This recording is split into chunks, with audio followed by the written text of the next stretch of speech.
is the one who stole my jewel. She's the thief. I hope you rot in hell. 6 words. Said out loud in a Houston courtroom. To a 72-year-old grandmother sitting in the defendant's chair wearing pearls and a navy blazer. She didn't flinch when she heard them. Didn't look away. Just sat there with that same slight smile she'd worn for the entire trial. Because Patricia and Whitmore thought she had won. She thought her story was airtight. Thought the jury believed every word. Thought she was going home to her River Oaks mansion that afternoon to have tea on her terrace like nothing had ever happened. She thought nobody would fight for a maid.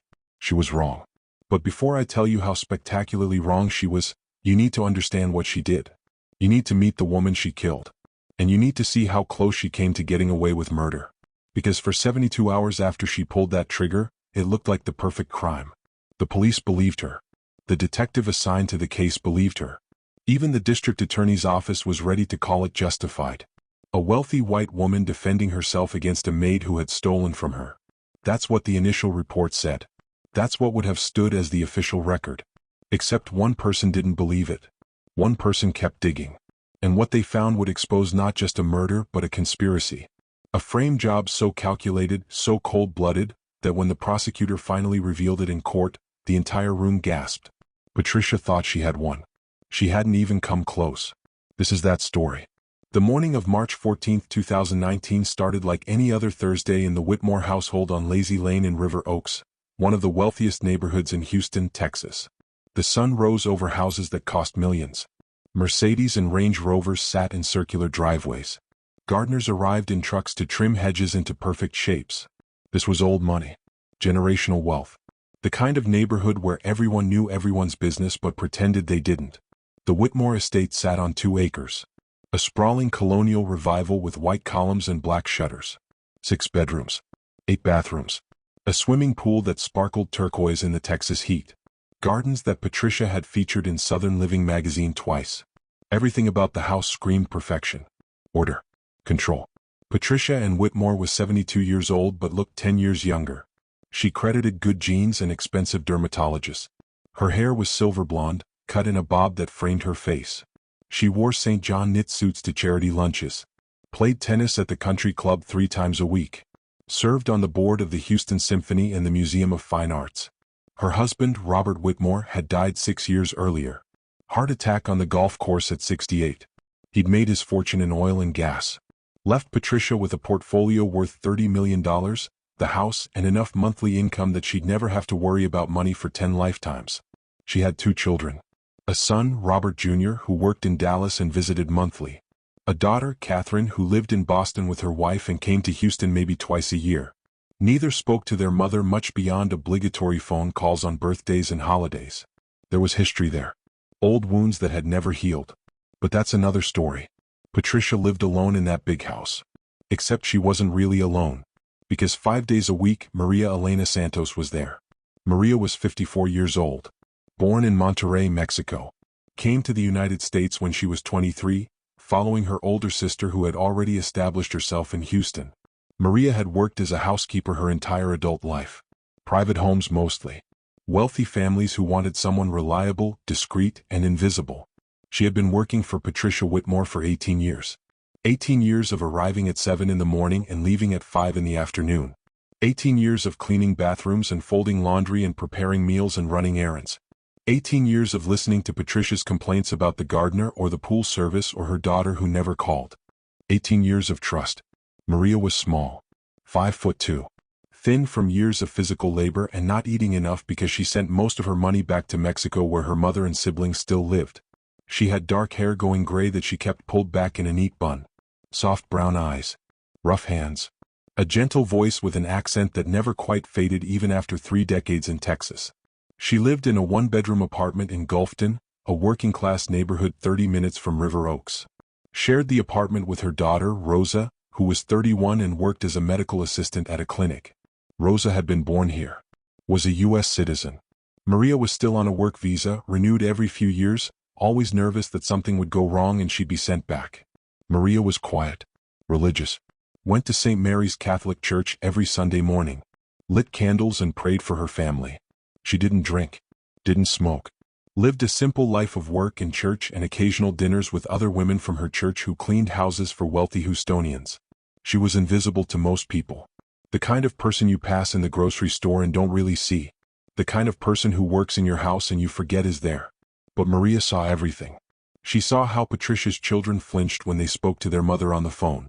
Saw how Patricia drank wine starting at noon on bad days. Saw the expensive jewelry Patricia kept in the safe in her bedroom. Saw the financial statements left carelessly on the desk in the study showing accounts with more money than Maria would earn in 20 lifetimes. Maria never touched anything that wasn't hers. Never took anything. Not a piece of fruit from the kitchen. Not a towel from the linen closet. Nothing. She had been raised to believe that stealing was a sin. That honesty was the most important virtue. That God was watching. Patricia knew this about Maria. Trusted her completely. Gave her the alarm code to the house. Let her come and go freely. Left cash on the counter sometimes for groceries and never counted it when Maria brought back the change in the receipt. For 18 years this arrangement worked perfectly. Until March 14, 2019. That Thursday morning, Maria arrived at 7 o'clock like always. Let herself in through the side door with her key. Punched in the alarm code. Called out, "Buenos dias, Mrs. Whitmore," like she always did. Usually Patricia would respond from upstairs or the kitchen. But this morning there was silence. Maria set down her purse. Walked through the kitchen. Everything was clean from the night before. Patricia was meticulous about not leaving messes. The coffee maker was cold. No breakfast dishes in the sink. That was unusual. Patricia always had coffee first thing. Maria climbed the curved staircase to the second floor. The master bedroom door was closed. She knocked gently. "Mrs. Whitmore? Are you awake?" No response. Maria hesitated. In 18 years she had learned to give Patricia space. Not to intrude. But something felt off. She knocked again. "Mrs. Whitmore? I'm sorry to bother you, but I wanted to make sure you're okay." Still nothing. Maria tried the door. It was unlocked. She pushed it open slowly. The bedroom was empty. The bed was made. Patricia's reading glasses sat on the nightstand next to a half-empty water glass. Everything looked normal. Maria checked the bathroom. Empty. She walked down the hall and checked the other bedrooms. All empty. Came back downstairs and checked the study, the living room, the sunroom. No Patricia. That's when Maria noticed that Patricia's Mercedes was gone from the garage. She must have left early. Maybe a doctor's appointment she'd forgotten to mention. That happens sometimes. Maria shrugged and went about her work. Started with the kitchen. Wiped down the counters. Mopped the floor. Moved to the living room. Vacuumed. Dusted the furniture and the picture frames and the ridiculous number of decorative objects Patricia collected. She was cleaning the master bathroom around 10:30 when she heard the front door open. "Mrs. Whitmore?" Maria called out, coming down the stairs. Patricia was standing in the foyer. She looked different. Her face was flushed.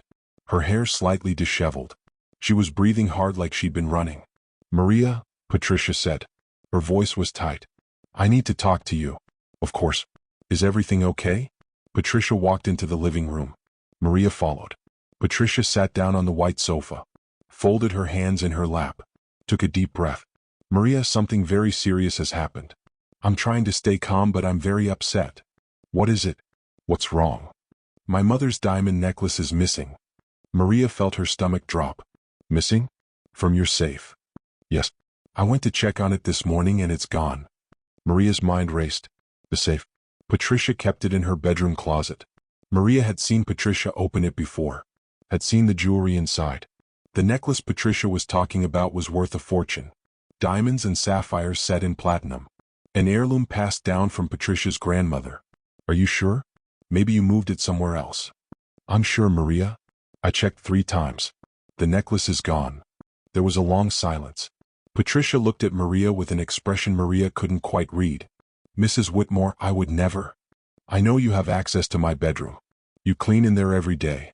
"Yes, but I never touched the safe. I don't even know the combination." "The safe was open this morning. Which means someone knew the combination. Or knew where I keep it written down." Maria's hands started shaking. She realized what was happening. What Patricia was implying. "Mrs. Whitmore, I swear to you, I have never touched your jewelry. Never. I don't steal. I would never steal from you." Patricia stood up. "I want to believe you, Maria. I really do. We've known each other for so long. But I need to call the police and report this. It's a very valuable piece."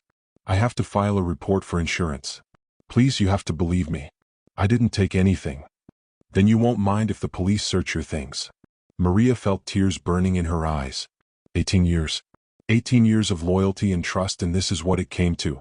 Being accused of theft. You can search anything you want. I have nothing to hide. Patricia walked to the phone in the kitchen. Maria heard her dialing. Heard her speaking to someone. Giving the address. Saying words like theft and employee and valuable jewelry.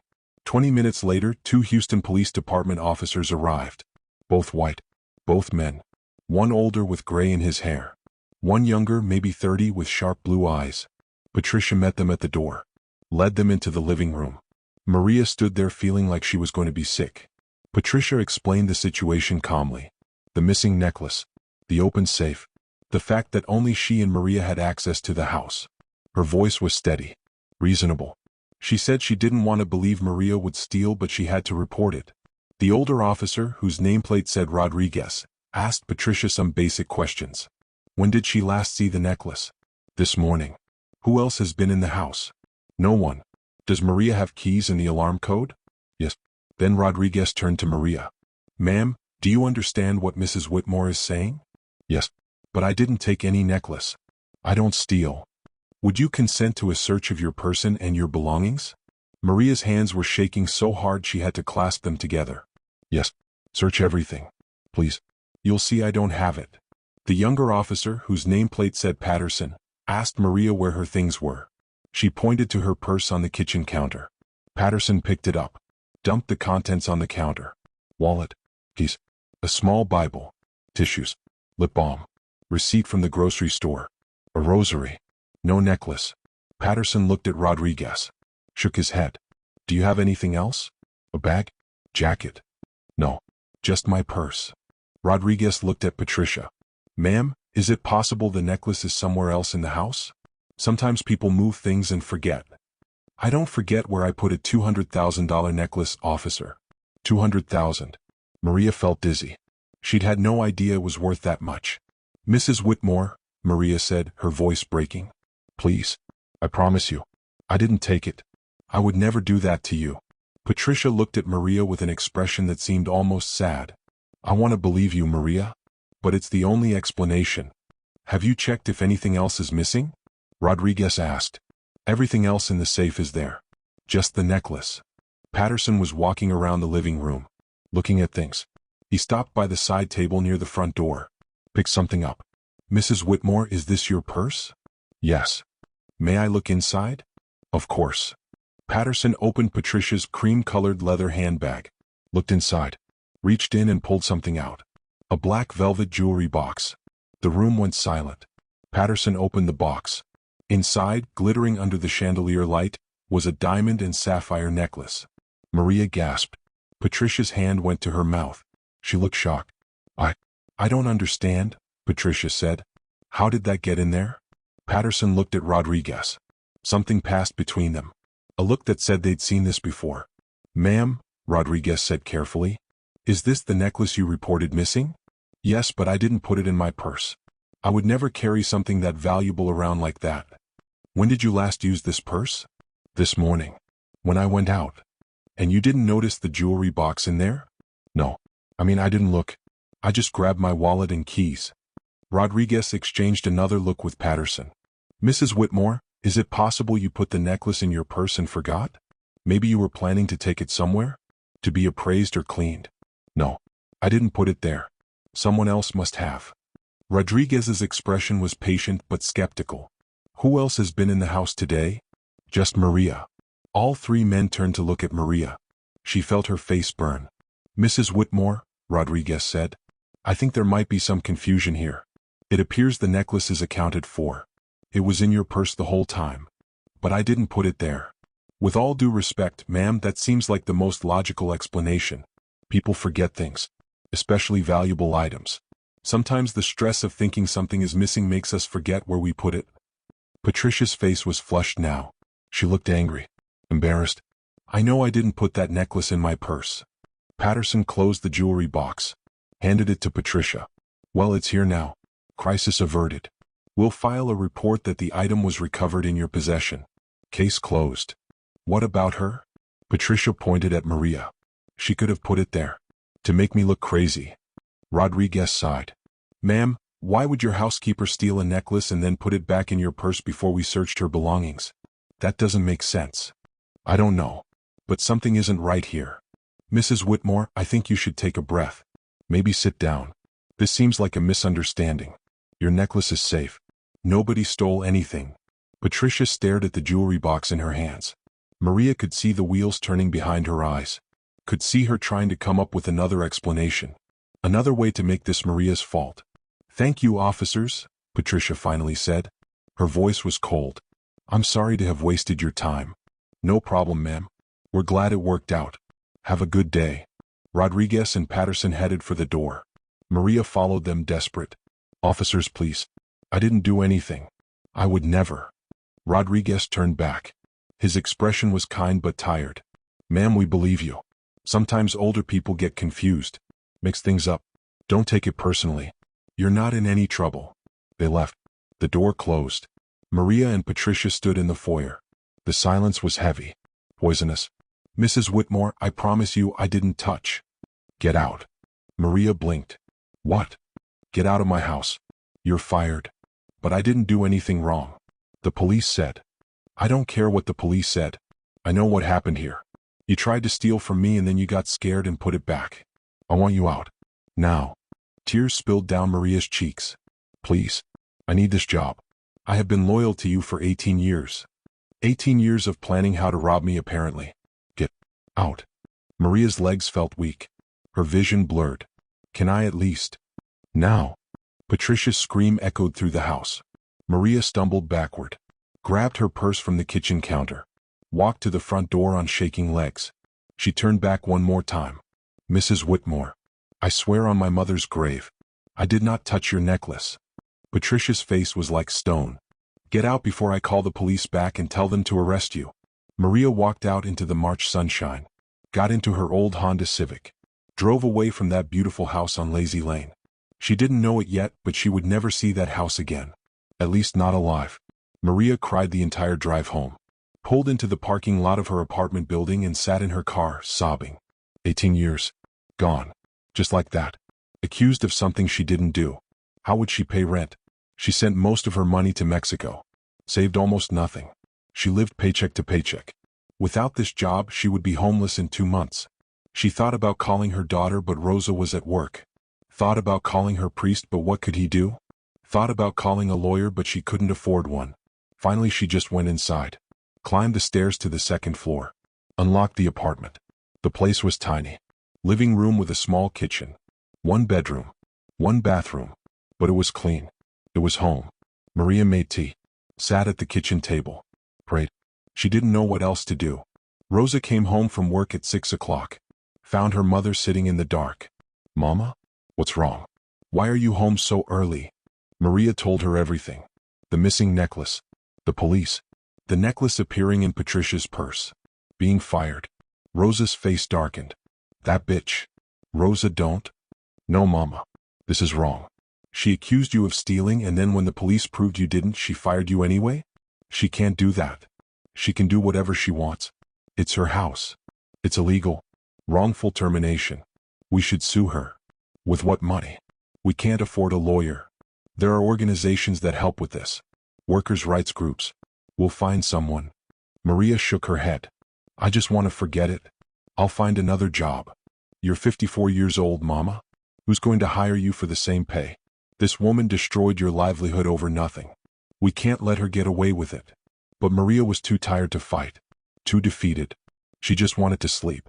The next day, Friday, Maria didn't leave the apartment. Couldn't face looking for work yet. Couldn't face anything. Rosa went to work but called every hour to check on her. Around 11 in the morning, Maria's phone rang. Unknown number. She almost didn't answer, but something made her pick up. Hello? Maria? This is Catherine Whitmore. Patricia's daughter. Maria sat up straight. Mrs. Catherine? Please, just Catherine. Listen, I heard what happened yesterday. My mother called me last night. Told me some story about you stealing her necklace. Is that true? No. I swear I didn't take anything. I believe you. My mother has been acting strange lately. I think I think she might be having some cognitive issues. Early dementia maybe. She's been forgetting things, getting confused, making accusations that don't make sense. Maria felt a small spark of hope. She fired me. I don't know what to do. I know. I'm sorry. That's why I'm calling. I want to help. Can you meet me somewhere? I'm in town for the weekend. There's a coffee shop near you, right? That Starbucks on Westheimer? Yes, but meet me there in an hour. Please. I want to make this right. Catherine hung up before Maria could respond. Maria stared at the phone. Catherine Whitmore. She'd only met her a handful of times over the years. Catherine rarely visited, rarely called her mother. The relationship was clearly strained. But she'd always been polite to Maria, respectful, different from Patricia. Maria changed into clean clothes, drove to the Starbucks, sat at a corner table nursing a coffee she couldn't really afford, watched the door. Catherine walked in at exactly 12. She was 45 years old but could pass for younger. Short dark hair, minimal makeup, wearing jeans and a sweater. She looked nothing like her mother. She looked kind. Maria, thank you for meeting me. Catherine sat down. I'm so sorry about what happened. It's not your fault. Maybe not. But I feel responsible anyway. My mother, she's not well. I've been trying to get her to see a doctor but she refuses. She thinks there's nothing wrong with her. But I can tell. The memory lapses. The paranoia. Yesterday with the necklace is exactly the kind of thing I've been worried about. The police found it in her purse. I know. She probably put it there herself and forgot. Then panicked when she couldn't find it in the safe. That's how this disease works. It makes people confused. Sometimes accusatory. They need someone to blame. Maria felt tears starting again. I worked for her for 18 years. I know. And you were loyal. She told me. In her lucid moments she talks about how reliable you are. How trustworthy. Which makes this even more upsetting. She turned on you because she's sick. Not because you did anything wrong. She won't take me back? Catherine's expression was sad. No. I tried talking to her this morning. She's convinced you're a thief. Nothing I say will change her mind. When she gets an idea like this in her head, she won't let go. Maria's last hope died. Then I don't know what I'll do. That's why I wanted to meet you. I want to give you something. Catherine reached into her bag, pulled out an envelope, handed it to Maria. Maria opened it. Inside was a check, made out to Maria Elena Santos. The amount, $50,000. Maria's hands shook. I can't accept this. Yes, you can. Consider it severance pay. 18 years of service deserves more than being kicked out with nothing. This should hold you over until you find something else. Maybe longer. Use it however you need. Mrs. Catherine, this is too much. It's not nearly enough. And please call me Catherine. We're both victims of my mother's behavior. I'm just sorry I can't do more. Maria started crying. Catherine reached across the table and squeezed her hand. You're a good person, Maria. Don't let my mother make you doubt that. They talked for another 20 minutes. Catherine asked about Maria's daughter, her plans, told her to call if she needed anything else. Then she left. Maria sat there staring at the check. $50,000. It was more money than she'd ever held in her hands. Enough to pay rent for years. Enough to send to her family in Mexico. Enough to finally stop worrying every single day about money. She deposited the check that afternoon, called her mother in Monterrey that night and told her she was sending extra money this month. Her mother cried with gratitude. For the first time in days, Maria felt like maybe things would be okay. She had no idea that the check would be the thing that sealed her fate. That Saturday, March 16th, Maria tried to settle into her new reality. No job, but money in the bank. Time to breathe. Time to figure out what came next. She cleaned the apartment, went to church, lit candles for Patricia, praying that God would help her through whatever illness was affecting her mind. Prayed for guidance. Prayed for peace. Sunday was the same. Church, prayers, quiet time at home. Monday morning, Maria decided she would start looking for new work. Put on nice clothes. Planned to visit some of the employment agencies that specialized in domestic work. She was eating breakfast when her phone rang. Patricia's number. Maria's stomach clenched. Why would Patricia be calling? Hello? Maria. Patricia's voice was icy. I need you to come to the house immediately. Mrs. Whitmore, you fired me. I don't work for you anymore. I don't care. Come to the house. No. We need to talk. About what? You know what? The money. Maria's blood ran cold. What money? Don't play stupid with me. Catherine told me she gave you a check. $50,000. Money that wasn't hers to give. She said it was severance. She had no right. That money comes from my accounts. My money. And I want it back. But I already deposited it. I sent some to my family. I can't just. I don't care what you did with it. You stole from me and now Catherine helped you steal more. I want that money back or I'm calling the police. I didn't steal anything. The necklace. The money. You're a thief, Maria. And thieves go to prison. Maria felt panic rising. Please, Mrs. Whitmore. Your daughter was trying to help. She said you were sick. That you needed. I am not sick. My mind is perfectly fine. And I know exactly what you two are doing. You're conspiring against me. Taking advantage of me. Well, it's not going to work. I don't understand what you want from me. I want you to come to the house. Right now. Bring the money. All of it. Or I swear to God I will have you arrested and deported. Do you understand me? Maria was shaking. Yes. Good. Be here in 1 hour. Patricia hung up. Maria sat there in shock. Her mind raced. Should she go? Should she ignore it? Should she call Catherine and tell her what was happening? She tried calling Catherine but it went straight to voicemail. Left a message explaining what Patricia had demanded. Asked what she should do. 45 minutes passed. No call back from Catherine. Maria looked at the clock. She had to decide. If she didn't go, Patricia would call the police. Would make up lies. Would use her wealth and her connections to destroy Maria's life. Maybe if Maria went and talked to her calmly, she could make her understand. Could reason with her. Could explain that Catherine had meant well. That there was no conspiracy. Maria grabbed her purse. Drove to River Oaks. Pulled up to the Whitmore house at exactly 11 o'clock. The gate was open. Maria drove up the circular driveway. Parked behind Patricia's Mercedes. The front door opened before Maria could knock. Patricia stood there. She looked different. Her hair was messy. Her face was flushed. Her eyes had a strange brightness to them. Come in. Maria stepped inside. The house was dim. Curtains drawn. Silent. Mrs. Whitmore, I want to talk about. Shut up. Go into the living room. Maria walked into the living room. Turned around. Patricia was standing in the doorway. Holding a gun. Maria's heart stopped. Mrs. Whitmore, what are you doing? What I should have done on Thursday. You're a thief. You stole from me. And thieves need to be dealt with. Please, I didn't steal anything. The police found your necklace. You just forgot where you put it. I didn't forget anything. You planted it in my purse to make me look crazy. Why would I do that? To cover your tracks. To make it look like I'm losing my mind so you could steal more. Well, I'm not crazy. I see exactly what's happening.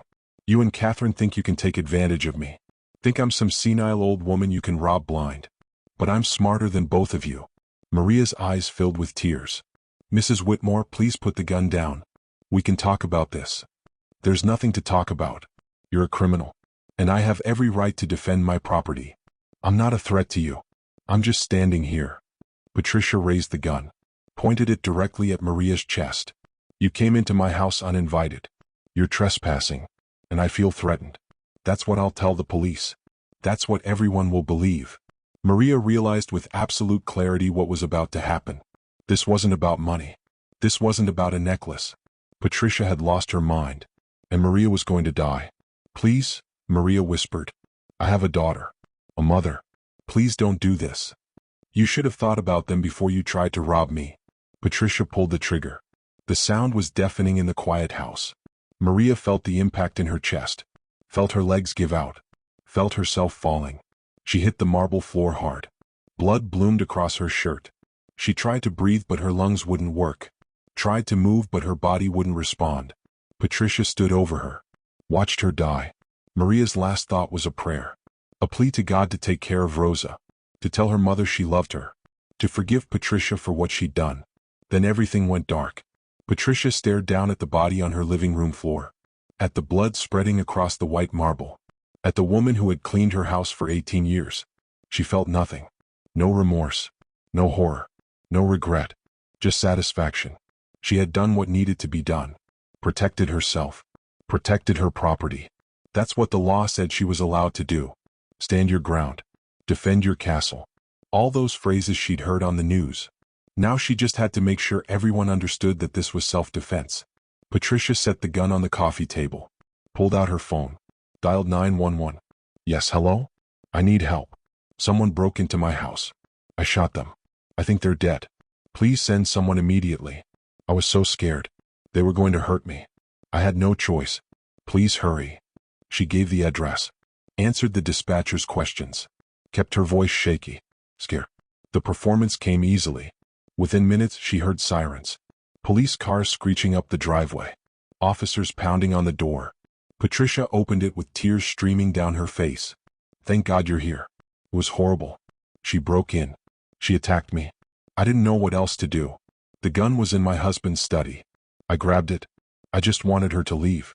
But she kept coming at me. I was so scared. I've never been so scared in my life. The officers came inside. Saw Maria's body. Saw the blood. Saw Patricia shaking and crying. Everything about the scene said exactly what Patricia wanted it to say. Victim in her own home. Intruder shot in self-defense. Tragic but justified. Detective James Morrison arrived 40 minutes later. He was 53 years old. Black. Tall and broad-shouldered. Had been with Houston PD for 28 years. Worked homicide for the last 15. He'd seen a lot in those 15 years. Every kind of murder. Every kind of crime scene. Every kind of lie that people told to cover up what they'd done. He had instincts. A sixth sense for when something wasn't right. When the story didn't match the evidence. When people were performing instead of being genuine. And the moment he walked into Patricia Whitmore's house, his instincts started screaming. Morrison stood in the living room doorway. Looked at the body. Looked at the blood pattern. Looked at where the gun had been placed on the coffee table. Looked at Patricia sitting on the sofa wrapped in a blanket with an officer taking her statement. Something was wrong. He couldn't quite put his finger on it yet.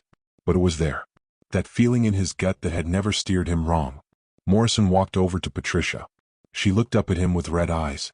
Mrs. Whitmore? I'm Detective Morrison. I need to ask you some questions about what happened here.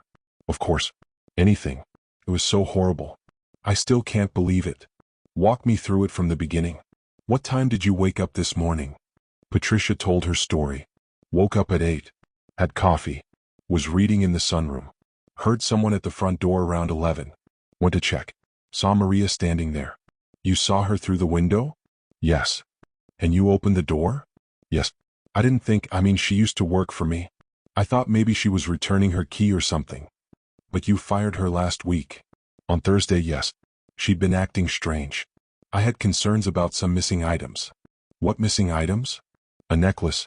Very valuable. It turned up eventually, but I still had my suspicions about her. Okay, so you opened the door. Then what? She pushed her way inside. Started yelling at me. Saying I owed her money. That I'd treated her unfairly. She was very aggressive. Not like herself at all. Did she threaten you? Yes. She said she would make me pay. That I would regret firing her. She started walking toward me. I backed away. Told her to leave. She wouldn't. She just kept coming. I was terrified. Where was the gun? In my husband's study. He kept it in his desk. I ran in there. She followed me. I grabbed the gun. Told her to stop. To leave my house. She didn't. She reached for something in her purse. I thought it was a weapon. So I fired. Morrison made notes. What did she reach for? I don't know. I didn't see. I just saw her hand going into her purse and I panicked. Where is her purse now? Patricia pointed. Maria's purse was on the floor near her body. Morrison walked over. Crouched down. Opened the purse carefully with a gloved hand. Inside was exactly what he expected. Wallet. Keys. Tissues. A Bible. Nothing that could be construed as a weapon. Morrison stood up. Looked at Maria's body. She was lying on her back. Arms at her sides. Blood pooled under her torso. Single gunshot wound to the chest. He looked at where Patricia said she'd been standing when she fired. Maybe 12 feet away. Clear shot. No struggle. No signs that Maria had been advancing or attacking. Morrison walked over to the study. Looked at the desk. The drawer where Patricia said the gun had been was open. He looked at the path from the study to the living room. Looked at the angles. Tried to picture what Patricia was describing. It didn't make sense. If Maria had been attacking, if Patricia had run to get the gun with Maria following, there should be signs of that. Knocked over furniture. Scuff marks. Something. But the house was pristine. Nothing out of place except for the body and the blood. Morrison came back to Patricia.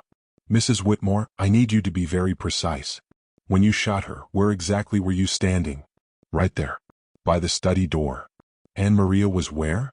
By the fireplace. Maybe 10 feet away. Morrison looked at the fireplace. Looked at where Maria's body was. She hadn't fallen near the fireplace. She'd fallen in the center of the room. At least 6 feet from where Patricia said she'd been. Did she move after you shot her? I don't think so. She just fell. But her body is over here, not by the fireplace. Patricia's eyes flickered. Just for a second. I must be confused. Everything happened so fast. Maybe she was in the center of the room. I don't know. I was so scared I can barely remember. Morrison made a note. That flicker. That adjustment of her story. His instincts got louder.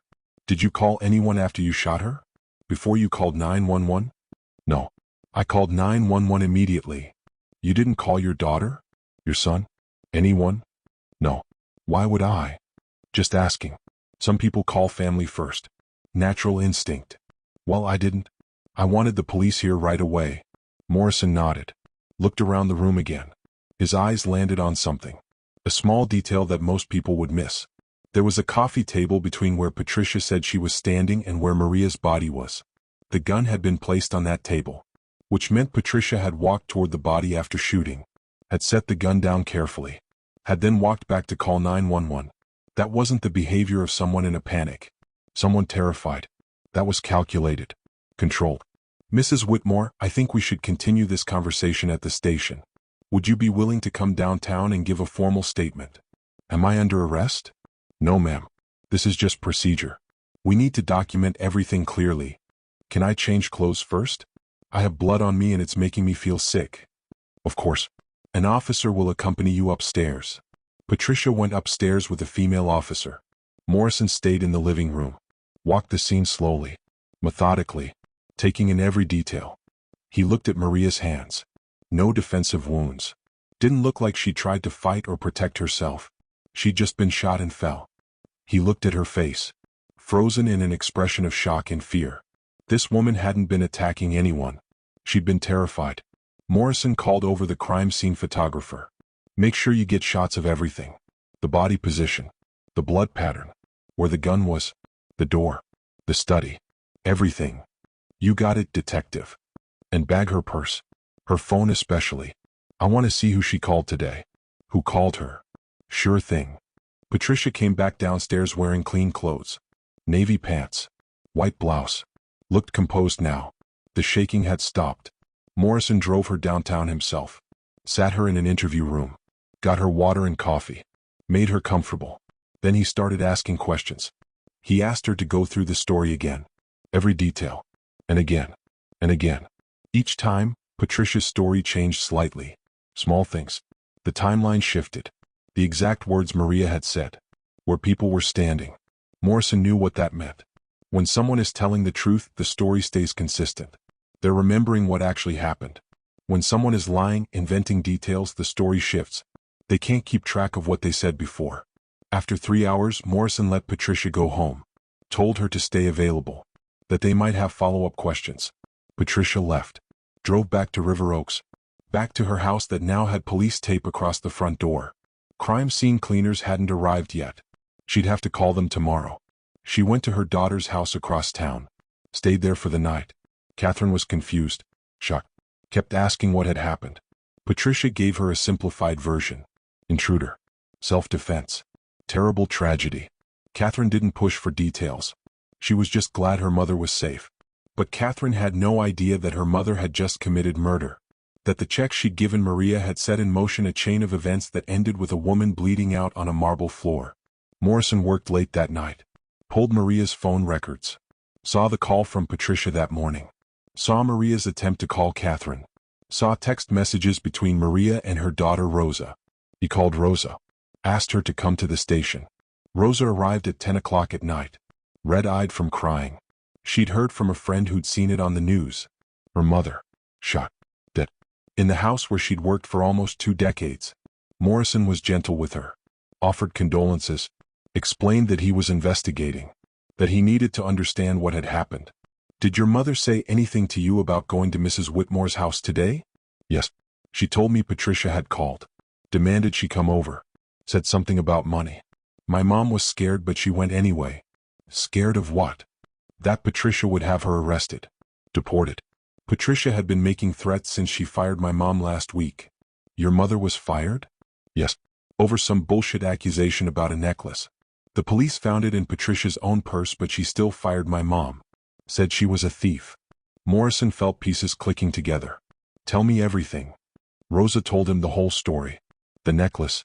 The police being called. Patricia's fury even after being proven wrong. Catherine's check. Patricia's rage about the money. Morrison listened carefully. Made notes. Asked questions. When Rosa left an hour later, Morrison sat at his desk and stared at his notes. Patricia Whitmore had accused Maria of theft even after being proven wrong. Had fired her. Then Maria had received a large check from Patricia's daughter. Patricia had been angry about that. Had called Maria and demanded she come over. Had threatened her. And then Maria had ended up shot in Patricia's living room. With Patricia claiming self-defense. Morrison's instincts weren't just whispering anymore. They were shouting. This wasn't self-defense.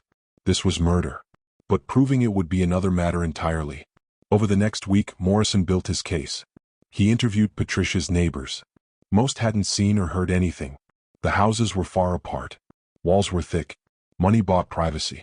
He interviewed Patricia's friends from the country club and the symphony board. They all described her the same way. Generous, kind, a pillar of the community. A widow who'd lost her beloved husband and was managing her grief with grace. None of them believed she could murder anyone. He interviewed Patricia's son, Robert Jr. Robert flew in from Dallas. He seemed genuinely shocked by the whole situation. Said his mother had never been violent. Had never even raised her voice that he could remember. She was stern sometimes. Demanding. But not violent. Detective, my mother is a lot of things. Difficult. Controlling. But she's not a killer. Whatever happened in that house, I'm sure she felt threatened. I'm sure she had no choice. Morrison didn't argue. Just thanked him for his time. He interviewed Catherine. She was more complicated. Clearly had a strained relationship with her mother. Talked carefully. Admitted that Patricia could be unreasonable.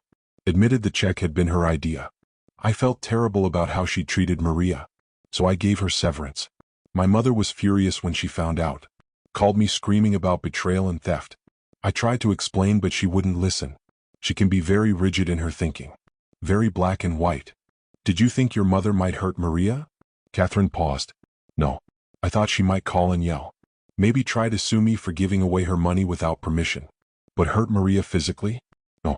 That never crossed my mind. Is your mother capable of violence? Another pause. Longer this time. I don't know. I'd like to say no. But honestly, I don't know her well enough anymore to say for certain. Morrison pressed her on that, but Catherine wouldn't elaborate. Just said the relationship was complicated. Lots of history. The autopsy report came back. Single gunshot wound to the chest. Maria had died within minutes. No drugs or alcohol in her system. No signs of a struggle. No defensive wounds. The ballistics report confirmed the bullet came from the gun found at the scene. Patricia's husband's gun. Registered to Robert Whitmore Sr., deceased. Morrison reviewed the crime scene photos over and over. Something was still bothering him, but he couldn't pinpoint what. Then he saw it. In one of the photos of the study, there was a notepad on the desk. He'd looked at it before but hadn't paid attention. Now he zoomed in on the image. There was writing on the notepad. Faint. Like someone had written on a page above and the impression had transferred through. Morrison called the forensic tech. I need you to look at something. That notepad from the study. Can you enhance the impression marks? See what was written. Sure. Give me a day. The next afternoon, Morrison got the enhanced images. The forensic tech had used oblique lighting and special photography techniques to bring out the impressions. Morrison stared at the words. 11 a.m. Monday. Bring money or police. It was a draft. A plan. Patricia had written out what she was going to say when she called Maria. Had practiced her threat. But there was more. Under that, lighter but still visible, were more words. Self-defense. Intruder. Threatened. No choice. Patricia had written out her story. Her defense. Before Maria ever arrived at the house. Morrison felt adrenaline spike through his system. This was it. This was proof of premeditation. Patricia hadn't shot Maria in self-defense. She planned it. Lured Maria to the house. Created a scenario where she could claim she felt threatened. Then executed her. This was first-degree murder. Morrison brought his findings to the district attorney, a woman named Jennifer Ross. She was 42, smart, ambitious, had a reputation for taking on tough cases and winning. Ross looked at the evidence. The phone records showing Patricia's threatening call. Rose's testimony about that call. The timeline. The notepad proving Patricia had planned her defense in advance. It's good, Ross said. But a defense attorney is going to argue that she wrote those notes after the shooting. That she was trying to organize her thoughts for the police interview. The timestamp on the notepad photo puts it before the shooting. Can we prove that definitively? Morrison hesitated. The photo metadata shows it was taken during crime scene processing, after the shooting. But the impression could have been made any time. Exactly. Circumstantial. Strong circumstantial, but still. Is there anything else? Morrison thought, then remembered. The 911 call. Let me pull the audio. He played it for Ross. Patricia's voice. Shaky. Scared. Reporting the shooting. They listened 3 times. There, Morrison said. Did you hear that? Hear what? She says, I shot them. Uses the word them. But it was just Maria. One person. Why would she say them, unless she was reading from a script and forgot to make it singular? Ross rewound it. Listened again. That's a stretch, detective. She was panicked. People misspeak. Or she was reading notes she'd written before and screwed up because she was lying. Ross sighed. Look, I think you're right. I think this woman murdered her housekeeper. But what we have is thin. It's all circumstantial. A good defense attorney will poke holes in it. They'll put Patricia on the stand, she'll cry and talk about being terrified in her own home, and the jury will eat it up. Wealthy white woman defends herself against scary immigrant? That's a tough case to win. So we do nothing? I didn't say that. I'm saying we need more. Keep digging. Find me something ironclad. Morrison went back to work. Pulled security footage from neighbors' houses. Most didn't have cameras. The ones who did either didn't have views of Patricia's house or the footage had already been recorded over. He checked Maria's phone location data. Confirmed she'd gone straight from her apartment to Patricia's house. No stops. No detours. Nothing suspicious. He interviewed people at Maria's church. Everyone said the same thing. Gentle. Kind. Honest. Would never hurt anyone. Not capable of violence. He interviewed Patricia's former employees. The gardener. The pool service guy. A previous housekeeper who'd worked there before Maria. All said Patricia was demanding but professional. Paid on time. Expected excellence. But nothing to suggest she was dangerous. Weeks passed. Morrison couldn't find the smoking gun Ross needed. Couldn't find anything that definitively proved premeditation beyond the notepad, which a jury might not believe. He was running out of options. Then he got a call from the forensic accountant. He'd requested a review of Patricia's finances. Looking for any kind of financial motive. Insurance policies. Debts. Anything that might explain why Patricia would want Maria dead. Detective, I found something interesting. Can you come take a look? Morrison drove to the accountant's office. Sat down across from a woman named Lisa Chin who had spreadsheets covering her entire desk. Okay, so here's the thing. Patricia Whitmore is wealthy. Very wealthy. Assets totaling about 32 million. But there's a problem. What kind of problem? Liquidity. Most of her wealth is tied up in investments. Trust. Real estate. Her liquid cash on hand is surprisingly low. Around 200,000 in checking and savings combined. That doesn't sound low to me.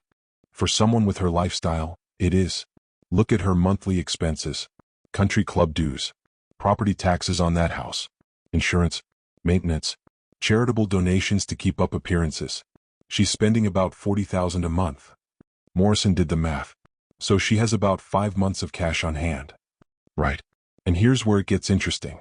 3 weeks before Maria was killed, Catherine Whitmore made a withdrawal from one of Patricia's accounts. $50,000. The check she gave to Maria. Patricia didn't authorize it? She's listed as a co-owner on the account from years ago when her husband was alive. Catherine had legal access. But Patricia apparently didn't know she was going to do it. So Patricia lost $50,000 she couldn't spare. Exactly. And there's more. Patricia had been trying to sell some investment properties. Had several deals fall through. Was getting desperate for cash. Then Catherine gives away 50 grand of her liquid reserves to the woman Patricia had just fired for alleged theft. Morrison felt it clicking into place. Patricia wasn't just angry about the principal. She needed that money. I think so, yes. and she couldn't get it back legally. Maria had already deposited it, already sent some to Mexico. The only way to reverse it would be to prove the money was obtained through fraud or theft. Which brings us to the necklace accusation. Morrison finished. Patricia tried to frame Maria for theft so she could get her money back. That's my theory. Patricia's initial plan was probably to get Maria arrested, charged with theft. Then she could argue the check was obtained under false pretenses.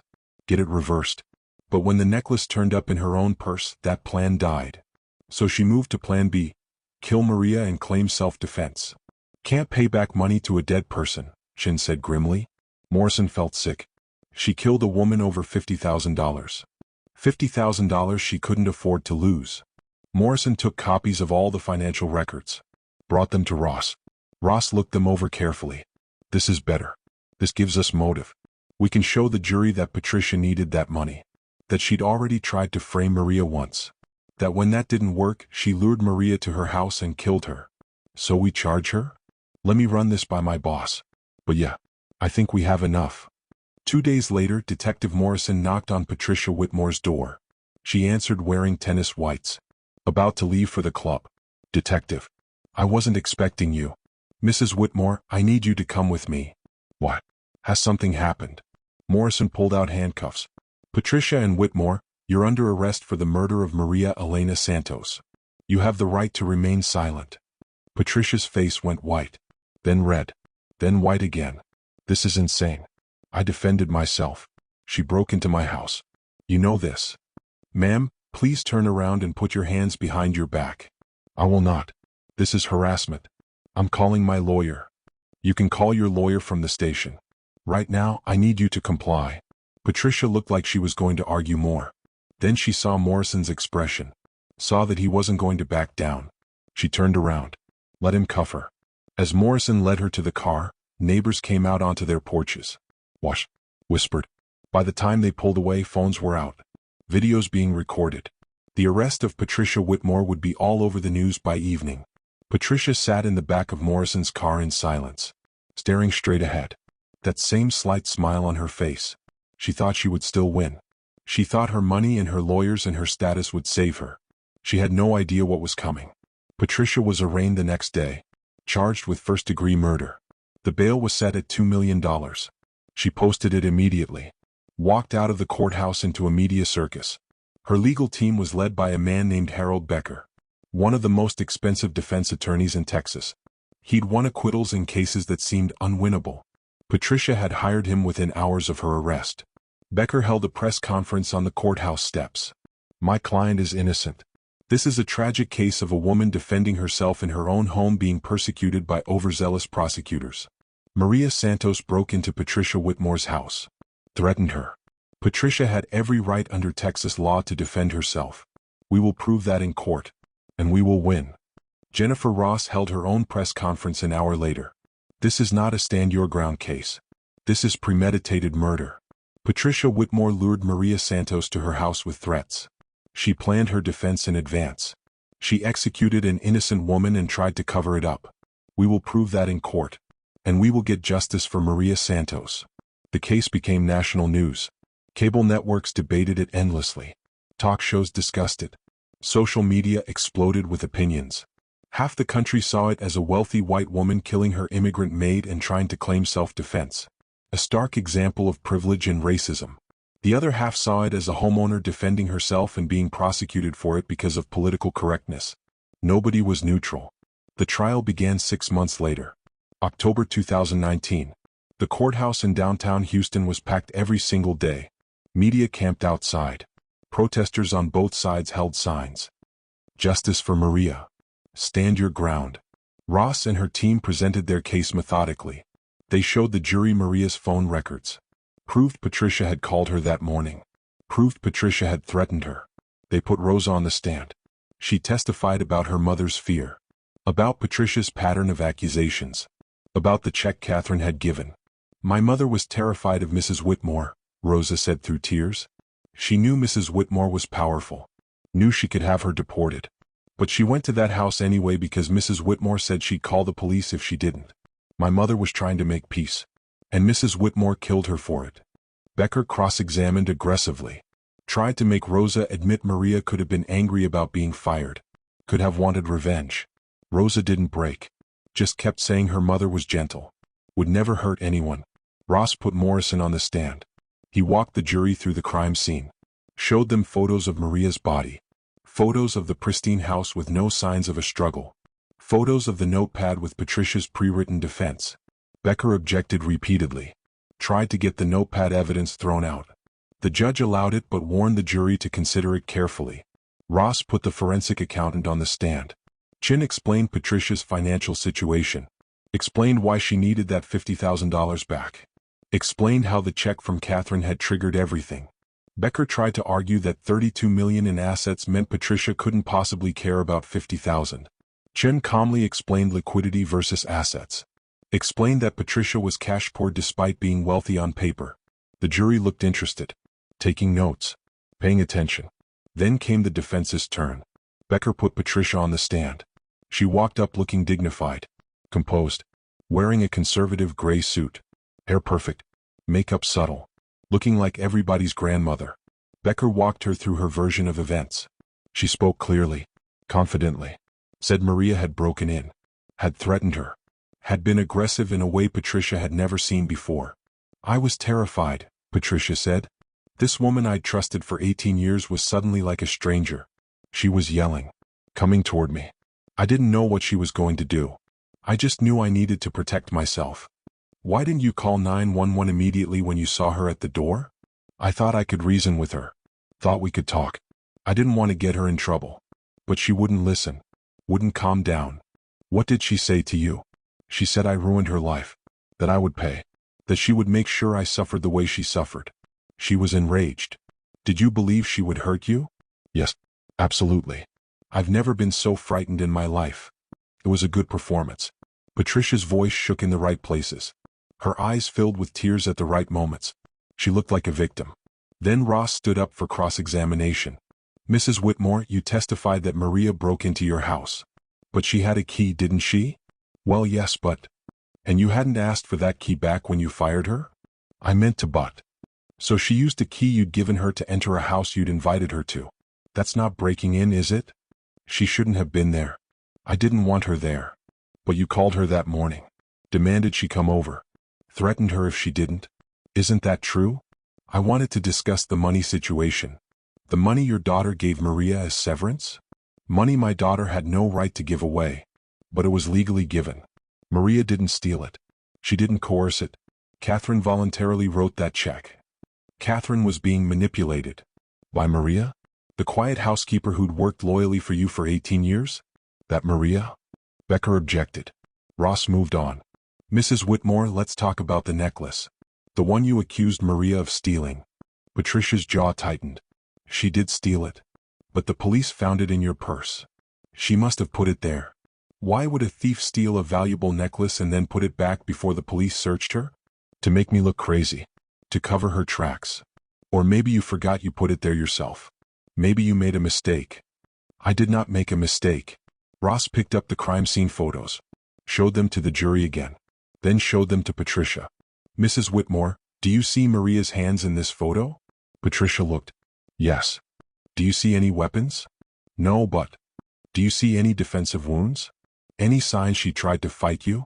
She didn't have time to fight. I shot her before she could attack. Before she could attack. So she hadn't actually attacked you when you pulled the trigger? She was about to. I could tell. You could tell. Did she say she was going to attack you? She said she would make me pay. Make you pay. Not hurt you. Not attack you. Make you pay. Which could mean any number of things, couldn't it? It was a threat. Or maybe it was just an angry statement from a woman who'd been falsely accused and fired. Maybe she meant she'd sue you. Or report you. Or tell people what you'd done. Did any of those possibilities occur to you? Patricia's composure was cracking. I know what I heard. Ross held up the notepad evidence. The enhanced images showing Patricia's pre-written defense. Mrs. Whitmore, can you explain why you wrote out your self-defense story before Maria ever arrived at your house? I didn't write that beforehand. The forensic evidence says otherwise. Then the forensic evidence is wrong. Or you're lying. Becker objected loudly. The judge sustained it. Told Ross to watch herself. But the damage was done. The jury had seen Patricia rattled, had seen her story start to fall apart under pressure. Ross pressed harder, asked about the 911 call, about why Patricia said them instead of her. Patricia claimed she'd been confused, panicked. It was a simple mistake. Ross asked about the financial situation, about the $50,000, about whether Patricia really needed that money badly enough to kill for it. Patricia got angry. I'm worth $32 million. Why would I kill someone over $50,000? Because $30 million on paper doesn't pay your bills. Cash in the bank does. And you were running out. That's absurd. Is it? Your financial records show you were desperate for liquidity, that you tried to sell properties and failed. That Catherine's check put you in a difficult position. So difficult that you decided the only solution was to frame Maria for theft, and when that didn't work, to kill her. No, that is not what happened. Then what did happen, Mrs. Whitmore? Tell the jury the truth. Patricia's face was red now, eyes blazing. I told you the truth. That woman came to my house, threatened me, and I defended myself. That is my right. This is Texas. We have stand your ground laws. We have castle doctrine. I did nothing wrong. Ross stared at her for a long moment, then said quietly, nothing wrong. You killed a woman who'd been loyal to you for 18 years.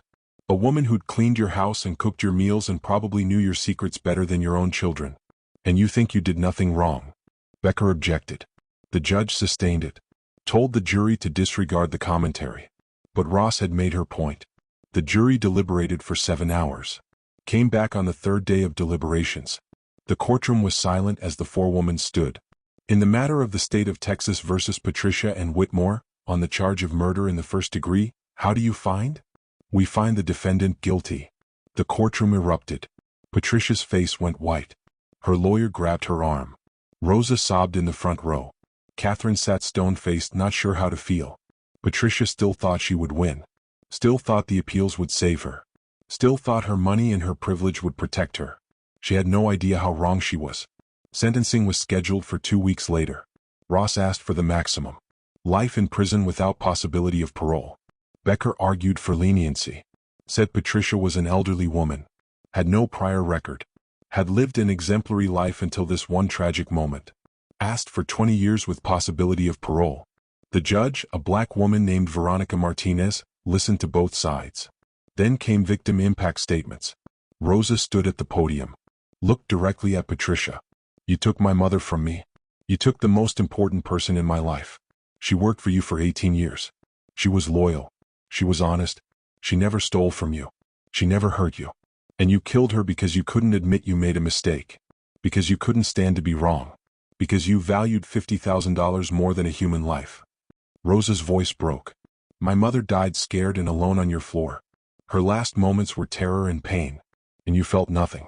You still feel nothing. I see it in your eyes. You think you're the victim here. You think this is all unfair. But you're wrong. Justice is finally happening. And I hope you spend every single day for the rest of your life thinking about what you did. Thinking about the woman you murdered. I hope you rot in hell. There it was. The 6 words that had been said out loud in the courtroom before the trial. Now they were said again. In front of the judge. In front of the cameras. In front of the world. Patricia didn't react. Just sat there with that same slight smile. Judge Martinez spoke next. Mrs. Whitmore, I've presided over a lot of cases in my 20 years on this bench. I've seen a lot of criminals. A lot of people who made terrible choices and destroyed lives. But you are unique. Because you still don't think you did anything wrong. Patricia opened her mouth to speak. Judge Martinez held up a hand. Don't. I've heard your testimony. I've heard your excuses. And I've heard enough. You murdered Maria Santos in cold blood. You lured her to your house. You shot her. And then you tried to make it look like self-defense. You failed. Judge Martinez looked down at her notes. Then back up at Patricia. The jury found you guilty of first-degree murder. The sentence for that crime is life in prison. However, I have discretion in whether to allow possibility of parole. Given the premeditated nature of this crime, given your complete lack of remorse, given the fact that you used your wealth and privilege as a weapon against a vulnerable woman, I am sentencing you to life in prison without the possibility of parole. You will die behind bars, Mrs. Whitmore. Just like Maria Santos died on your floor. Except you will have years to think about what you've done. Years to live with it. And maybe, eventually, you'll understand the gravity of your actions. But I doubt it. The gavel came down. The sound echoed through the courtroom. Patricia was led away in handcuffs, still not believing this was real, still thinking someone would fix this. Someone would save her. No one did. Patricia Whitmore is currently serving her sentence at the Mountain View unit in Gatesville, Texas. She's 74 years old now. Her appeals have all been denied. She will die in prison. Her mansion in River Oaks was sold. The money went to Maria's family as part of a wrongful death settlement. Rosa used it to start a foundation that provides legal services to domestic workers who face abuse or false accusations. Catherine cut off all contact with her mother. Hasn't visited her in prison once. Robert Jr. visited twice in the first year, then stopped. Patricia is alone. She still maintains her innocence. Still claims she was defending herself. Still believes she did nothing wrong. Maria Santos is buried at Forest Park Westheimer Cemetery. Her grave is simple. Just her name and dates and a small cross. Rosa visits every week. Brings flowers. Talks to her mother. Tells her about the foundation. About the workers they've helped. About the good that came from tragedy. Detective Morrison retired last year. He considers the Patricia Whitmore case one of the most important of his career. Not because it was complicated, but because it showed that justice can work. That wealth and privilege don't always win.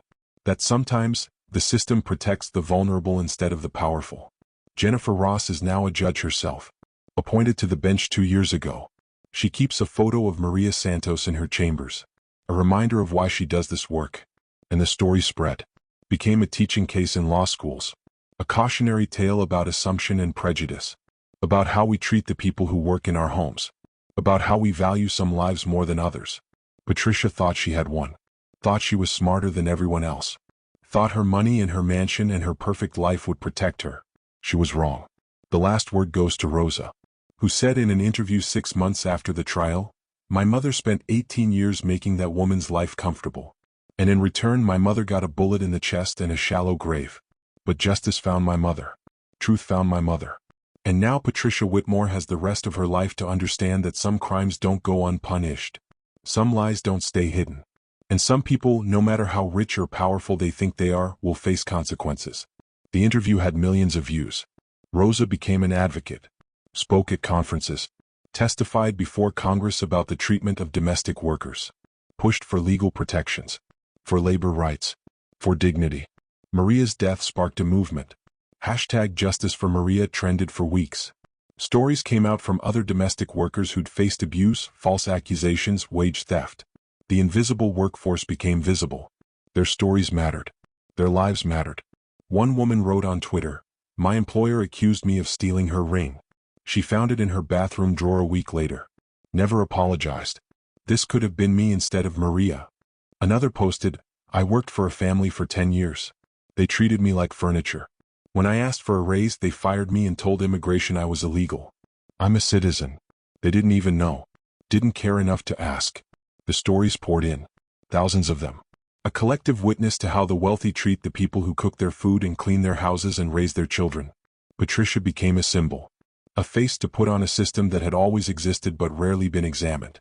She wasn't an anomaly. She was just the one who got caught. Inside Mountain View Unit, Patricia's life was nothing like the one she'd known. No country club. No symphony board. No designer clothes or charity lunches. She wore a white prison uniform with her inmate number stamped on it. She shared a cell with a woman half her age serving time for drug trafficking. She ate institutional food on metal trays. She followed orders from guards young enough to be her grandchildren. Everything that had defined her was gone. Her identity. Her status. Her power. She was just another inmate. Another number. Another old woman dying slowly in a concrete box. The other inmates knew who she was. Knew what she'd done. Some of them had been domestic workers before their arrests. Had cleaned houses for people like Patricia. They didn't treat her well. Patricia spent most of her time in the prison library. Reading. Writing letters to lawyers who stopped responding. Writing letters to her children who never wrote back. She wrote her own version of events. Over and over. Refining her story. Still trying to make herself the victim. The pages filled notebooks. None of it changed what happened. None of it brought Maria back. None of it set Patricia free. On the 3rd anniversary of Maria's death, Rosa organized a vigil. Hundreds of people came. Domestic workers.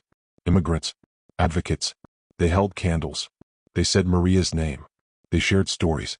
They promised to keep fighting. Rosa spoke to the crowd. My mother died because someone decided her life was worth less than money, worth less than pride, worth less than the inconvenience of being wrong. But my mother's life meant everything. She was kind. She was strong.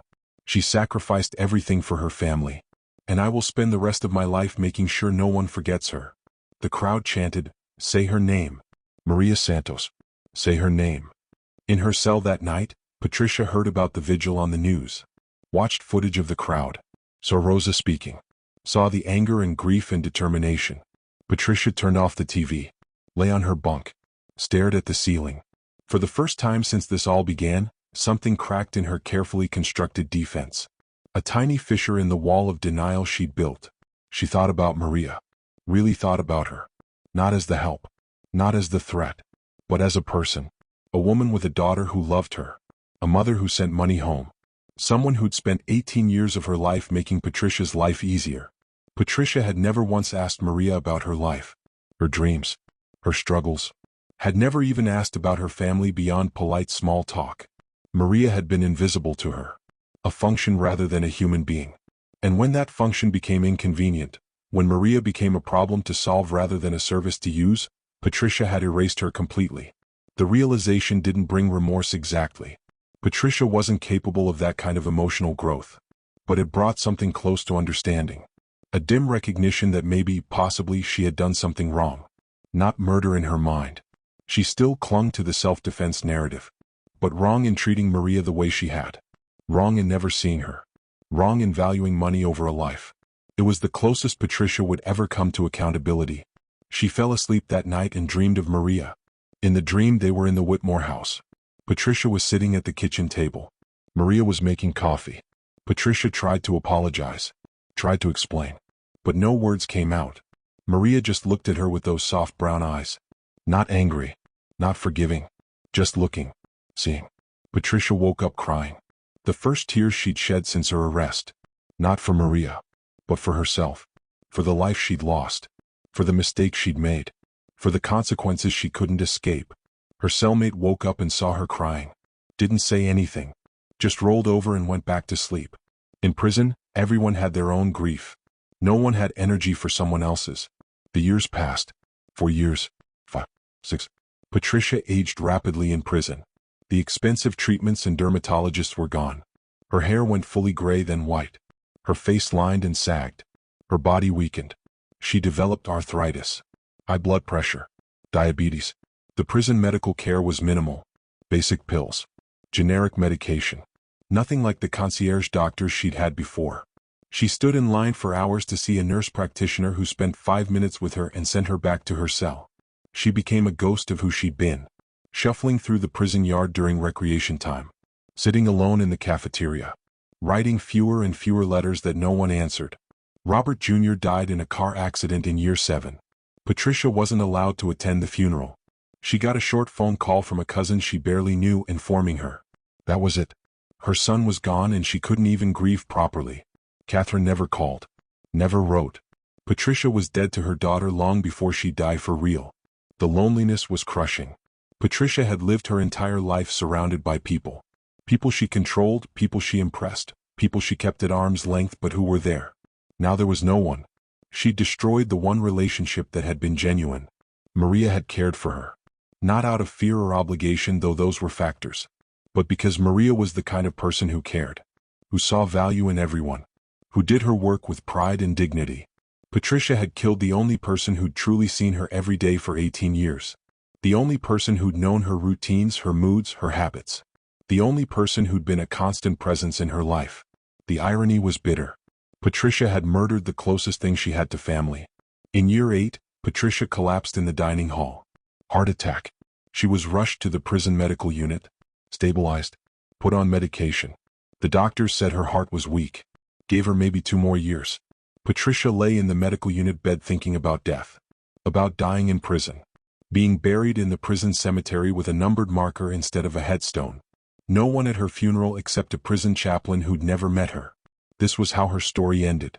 Not in her mansion in River Oaks. Not surrounded by people mourning her passing. But alone in a prison hospital bed, counting down her final days. She thought about Maria's funeral. Rosa had made it public, invited the media, made sure everyone saw the life Patricia had taken. Hundreds of people had attended. People who'd known Maria, people who'd worked with her, people who'd never met her but came to stand in solidarity. Patricia would get nothing like that, would be forgotten as soon as she died, would be a footnote in her own story. The murderer, the villain, the cautionary tale. Maria was the story. Maria was the name people remembered. Maria was the one who mattered. Patricia survived the heart attack, was sent back to general population, resumed her routine of existing rather than living, waiting for death. On the 9th anniversary of Maria's murder, Rosa appeared on a morning talk show. She'd written a book, My Mother's Daughter, Justice, Grief, and Fighting for Invisible Workers. It was a memoir, part personal story, part advocacy, part indictment of the system that enabled people like Patricia. The book became a bestseller. Rosa went on a national tour, spoke at bookstores and universities and conferences, kept telling Maria's story, kept pushing for change. Some states passed new laws protecting domestic workers, requiring contracts, guaranteeing minimum wages, creating paths to report abuse without fear of deportation. Small changes, incremental progress, but progress nonetheless. Rosa dedicated every success to her mother. This is Maria's legacy, she said in interviews. She spent her life taking care of others. Now her death is protecting others. That's the tragedy and the triumph. She deserved to see this. She deserved to benefit from this. But at least something good came from something evil. Patricia saw one of Rosa's interviews, watched her talking about the book, about Maria, about how the case had changed laws and lives. Patricia felt something she couldn't quite name. Not jealousy exactly, but close. Rosa had turned Maria's death into meaning, into purpose, into something that mattered. Patricia's life had accomplished nothing. Despite all her wealth and privilege and opportunities, she would leave no mark, no legacy. Just a Wikipedia page about a murder trial and a grave that no one would visit. She had wasted everything, had taken everything she'd been given and destroyed it. The marriage, the children, the resources, the opportunities, all of it thrown away because she couldn't admit she'd made a mistake, couldn't apologize, couldn't see another human being as worthy of basic dignity. Pride. That's what had destroyed her. The sin she'd been warned about in church services she'd attended more for social status than faith. Pride goeth before the fall. She'd heard it 1,000 times. Never thought it applied to her. Now she was living proof of it. In year 10, Patricia's health deteriorated further. The diabetes got worse. She lost feeling in her feet, started having trouble walking, was given a cane, then a walker. Her vision blurred. Her kidneys were failing. The doctors told her she needed dialysis, needed better care than the prison could provide, needed to be transferred to a medical facility. But there were no beds. Budget constraints. She'd have to wait. Patricia waited. Weeks turned to months. Her condition worsened. She could barely eat, could barely move. Spent most of her time in the medical unit now, essentially on hospice care in all but name. The chaplain visited regularly. A kind woman named Reverend Williams. She was black, about 50, had gentle eyes and a patient manner. She tried to talk to Patricia about faith, about forgiveness, about making peace with what she'd done. Patricia resisted at first, clung to her story, her excuses, her version of events where she was the victim. But as death approached, as the pain increased, as the loneliness became unbearable, something in Patricia began to break down. One afternoon, Reverend Williams sat beside Patricia's bed. Patricia was barely conscious, drifting in and out. The morphine made everything hazy. "Patricia," the Reverend said softly, "can you hear me?" Patricia's eyes flickered open. "Yes. I want to ask you something, and I want you to be honest. Not with me, with yourself. With God if you believe in Him." Patricia waited. "Do you understand what you did? Really understand?" Patricia was quiet for a long time. Then, in a voice so small it was almost a whisper, "I killed her. Yes. I killed her and I don't know why. I think you do know why." Patricia closed her eyes. Tears leaked out. "Because I was angry. Because I felt disrespected. Because I needed that money and I couldn't admit I was wrong about the necklace. Because killing her was easier than apologizing." There it was. The truth. After 10 years. After countless appeals and letters and interviews claiming innocence. The truth finally spoken out loud. "Are you sorry?" Reverend Williams asked. Patricia thought about that. Was she sorry? She was sorry for herself. For where she'd ended up. For what she'd lost. But was she sorry for Maria? I don't know, Patricia admitted. I don't know if I'm capable of that kind of sorry. I think something is broken in me. Has always been broken. I look back at my life and I don't see love. I see control. Manipulation. Using people. I did it to my husband. My children. Everyone who worked for me. I don't think I ever really cared about anyone but myself. That's a hard realization. It doesn't matter now. I'm dying. Too late to change. It's never too late to acknowledge the truth. That's worth something. Is it? Maria is still dead. Her daughter still grieves. I still destroyed lives. What does my acknowledgement change? Maybe nothing. Maybe everything. I can't answer that. But I know that truth matters. Even truth that comes too late. Patricia was quiet. Then, I want you to do something for me. What? When I die, I want you to find Rosa Santos. Tell her I admitted it. Tell her I confessed. Tell her I'm sorry. Even if it doesn't mean anything. Even if she doesn't care. Tell her. I will. And tell her Maria was a good person. Better than me. Tell her that her mother deserved better than what I gave her. Deserved better than dying scared on my floor. Tell her that. I promise. Patricia closed her eyes. The conversation had exhausted her. She drifted off. She died 3 days later. February 3, 2029. Almost exactly 10 years after Maria's death. Heart failure. The end was quick. She was unconscious. Felt no pain. A gentler death than she'd given Maria. True to her word, Reverend Williams contacted Rosa. Called her. Told her about the deathbed conversation. About Patricia's confession. About the apology. Rosa listened in silence. When the Reverend finished, Rosa said, "Thank you for telling me. But it doesn't change anything. My mother is still gone. Patricia still took her from me. A deathbed confession doesn't erase a murder. I understand. I just thought you should know. I appreciate that. Really. But Patricia died the way she lived. Thinking about herself. Even her apology was about easing her own conscience. Not about my mother. It was too little, too late. You're right. I'm sorry. Don't be sorry. You tried to bring her to some kind of peace. That's more than she deserved." They talked for a few more minutes, then hung up. Rosa told the media about Patricia's death. About the confession. The news cycle picked it up briefly. Ran stories for a day or two. Then moved on. There were new tragedies. New injustices. New stories. Patricia was buried in the prison cemetery. Plot 247. A concrete marker with her name and inmate number. No one attended the burial except the prison staff who were required to be there.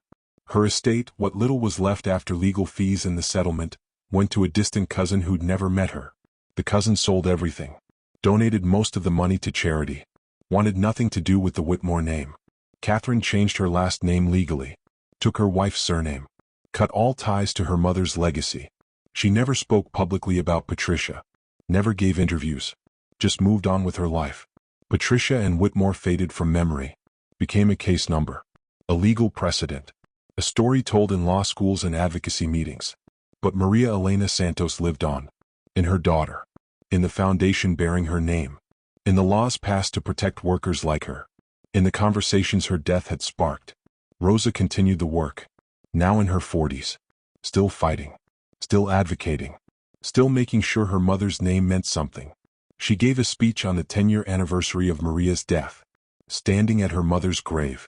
Surrounded by hundreds of people who'd never met Maria but knew her story. "My mother was invisible for most of her life," Rosa said. "She cleaned houses, cooked meals, cared for families. No one noticed her. No one valued her. She was just the help. Just the maid. Just the woman in the background making everyone else's life comfortable. But her death made her visible. Made all domestic workers visible. Made us see the humanity in people we trained ourselves to ignore. That's the tragedy. That it took her murder for people to notice. That she had to die for her life to matter to anyone beyond me and my family. But I'm grateful for what came from it. For the laws. For the protections. For the conversations. My mother's death saved other mothers. Other daughters. Other families. And that has to mean something. That has to be worth something. Patricia Whitmore is dead now. She died in prison alone without anyone to mourn her. She destroyed her own life trying to destroy my mother's. And in the end, my mother won. My mother's legacy is love and justice and change. Patricia's legacy is a cautionary tale about what hate and pride and indifference can do. So today we remember Maria Elena Santos, not as a victim, but as a woman who lived with dignity, who worked hard, who loved her family, who deserved better than what she got. And we promise to keep fighting for all the Marias out there, all the invisible workers, all the people society has trained us not to see, because they matter. They all matter. And we will not let anyone forget that. The crowd applauded, chanted Maria's name, lit candles, stood in solidarity. And somewhere in whatever comes after death, maybe Maria knew. Maybe she saw what her daughter had built from grief. Maybe she understood that her life, her death, her story had changed things. Or maybe there's nothing after. Maybe Maria was just gone. Maybe all that remained was the impact she'd had on the living. Either way, her name was remembered. Her story was told. Her death meant something. Patricia and Whitmore thought she had won. Thought she was smarter, richer, more powerful. Thought she could kill someone and face no consequences. She was wrong about everything. In the end, truth found her. Justice found her. And the woman she tried to erase became the one everyone remembered while Patricia herself was forgotten. That's the real verdict. Not the one the jury gave, but the one history delivered. Maria Santos mattered. Patricia Whitmore didn't. And no amount of money, no appeals, no attempts to rewrite the story could change that fundamental truth. Justice isn't always quick. Justice isn't always satisfying. Justice doesn't bring back the dead or erase the pain of those left behind. But sometimes, if we fight hard enough, if we refuse to let the powerful silence the vulnerable, if we insist that every life has value and every death demands accountability, sometimes justice happens. This was one of those times. The story of Maria Santos and Patricia Whitmore is over. But the conversation it started continues. The changes it sparked continue. The movement it ignited continues. And Rosa Santos continues. Fighting. Advocating. Keeping her mother's memory alive not through grief but through action. I hope you rot in hell. Those 6 words said in a courtroom years ago captured everything. The anger. The pain. The absolute rejection of the lies Patricia told. But Rosa's final words at her mother's grave captured something more important. You are loved, Mama. You are remembered. You mattered. And you always will. That's the story. That's the truth. And that's justice. Till next time.